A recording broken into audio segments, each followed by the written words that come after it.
What if I told you there was a comic book out there that shattered every record ever imagined? A record so big that for the past 3 decades it's never been beaten and no other comic has even come close to breaking it. This, of course, is the record for the top-selling comic book of all time, X-Men #1 from 1991, which sold 8.2 million copies. But what if I told you that this comic book almost never happened? In fact, the entire 90s X-Men, which is the most beloved X-Men era of all time, was almost not to beat. And if that wasn't enough, the entire comic book industry that we know would have been drastically different than it is today. All this might have happened if it wasn't for a student that was on his way to becoming a doctor that decided to take an art class right before his graduation. Sometimes what you think you're supposed to be is not what you're meant to be. But in order to become the greatest at anything, there's many mountains that you have to overcome. From fleeing a communist country, moving to a new country where he didn't even speak the language, overcoming a near fatal accident, to finally being kicked out of his parents' house for wanting to follow his dreams of becoming a comic book artist. This is the story of Jim Lee, from a failed doctor to becoming the greatest comic book artist ever. Much like iconic superheroes in comic books like Batman dealing with his parents' death, Superman feeling alone in a strange world, or mutants never feeling truly accepted, Jim Lee's life too was full of adversities to overcome. Later, he would create the #1 selling comic book of all time, X-Men #1 in 1991, with 8.2 million copies sold, which he then used that fame to start Image Comics with a few other artists. That would snowball into him later becoming the president of DC Comics. Although it looks pretty good now, it wasn't always like this. But what if I told you one of the greatest comic book artists ever was actually on his path to becoming a doctor? So what changed in his life where he's willing to sacrifice everything that he's built up to pursue his dreams of becoming a comic book artist? Jim Lee was born in Seoul, South Korea on August 11th in 1964. But prior to him being born, his parents were living in the communist country North Korea. Most people might not realize this, but if you are caught trying to flee North Korea, they will either put you in work camps for the rest of your life or might even kill you. But this risk was worth it for Jim Lee's parents to take, so that their kids would have a better life.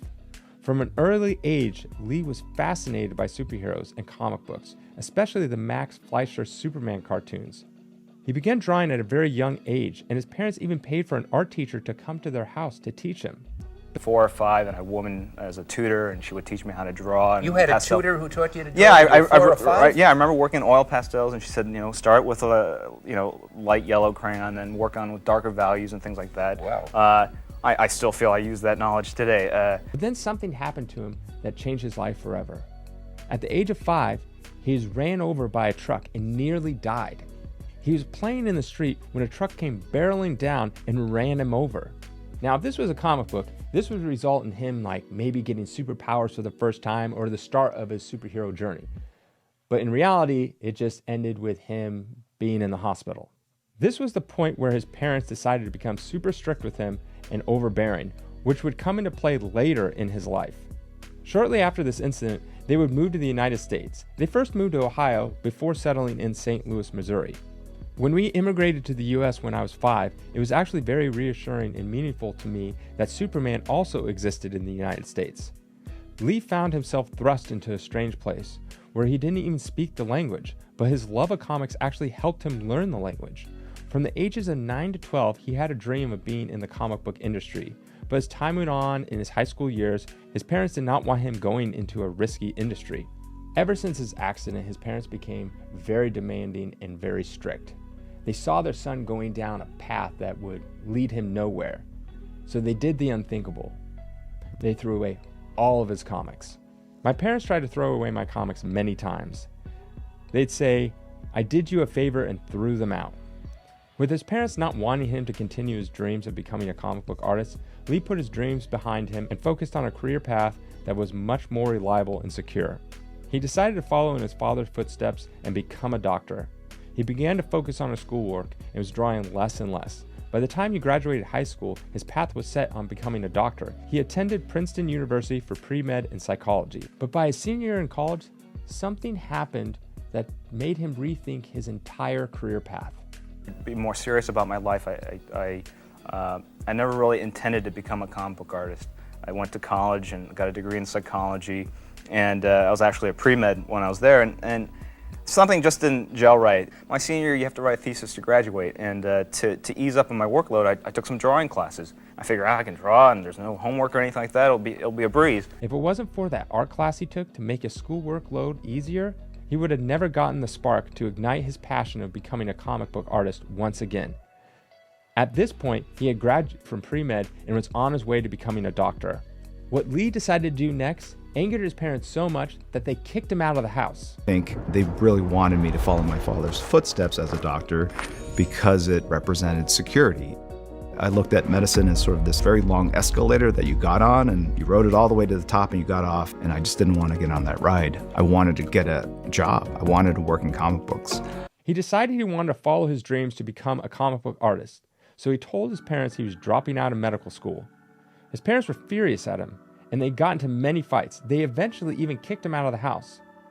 Lee then came up with a plan, and his parents reconciled with him. So what was his plan? His plan was to take a year off and try really hard to break into the comic book industry. If he couldn't make it by 1 year's time, then he would stop and go back to his path of becoming a doctor. So in 1986, he set up a small drafting table next to his bed, and each day for 8 to 10 hours, he would work practicing his drawing. He would practice so much that he even injured his back that required a brace to let him continue to draw.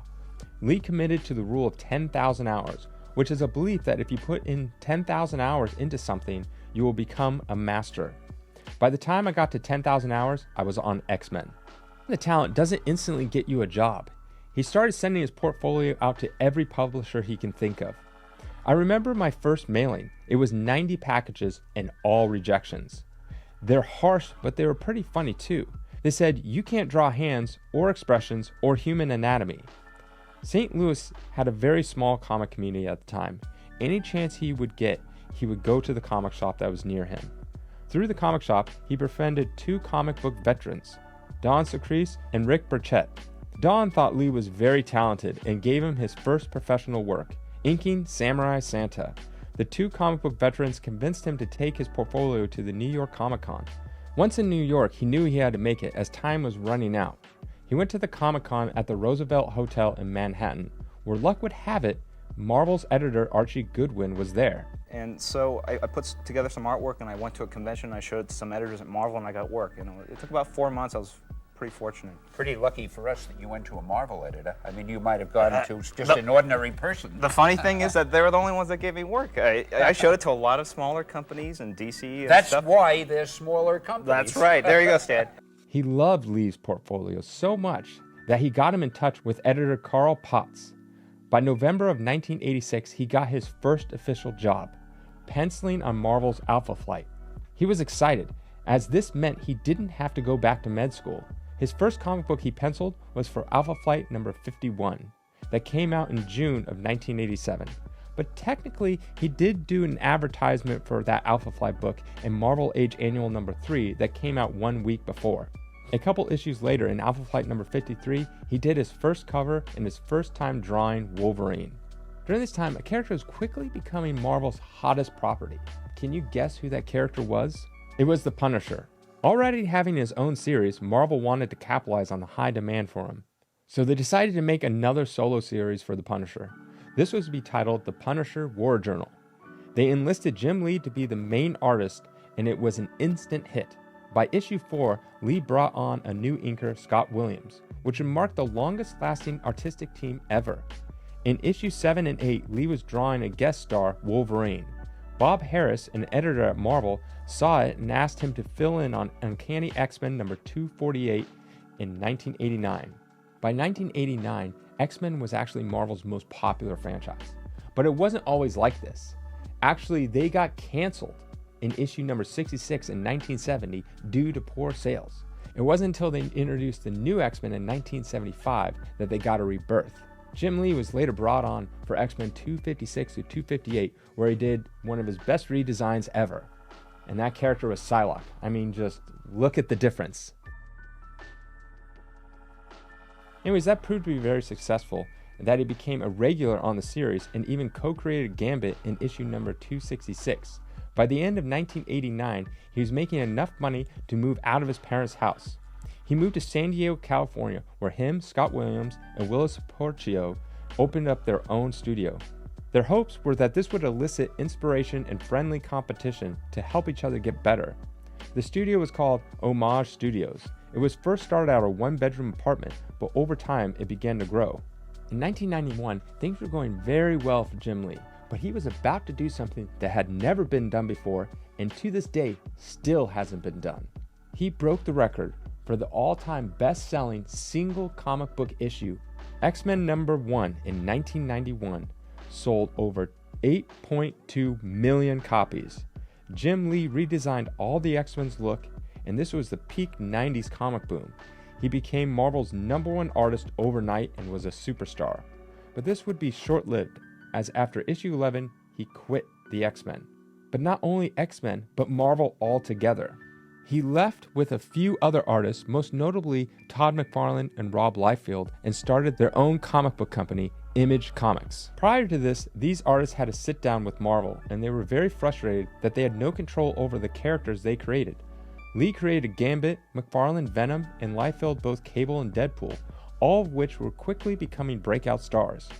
While artists did collect royalties on comics sold, they did not see any financial rights to the merchandise sold that featured their creations. The final straw for McFarlane was when Marvel produced a t-shirt with Spider-Man #1 on it, which he created, and they didn't even offer him. Marvel thought it'd be fine to lose Liefeld and McFarlane, as they saw Jim Lee as their biggest star. Lee was seen as a company man, and Marvel thought he would never leave them.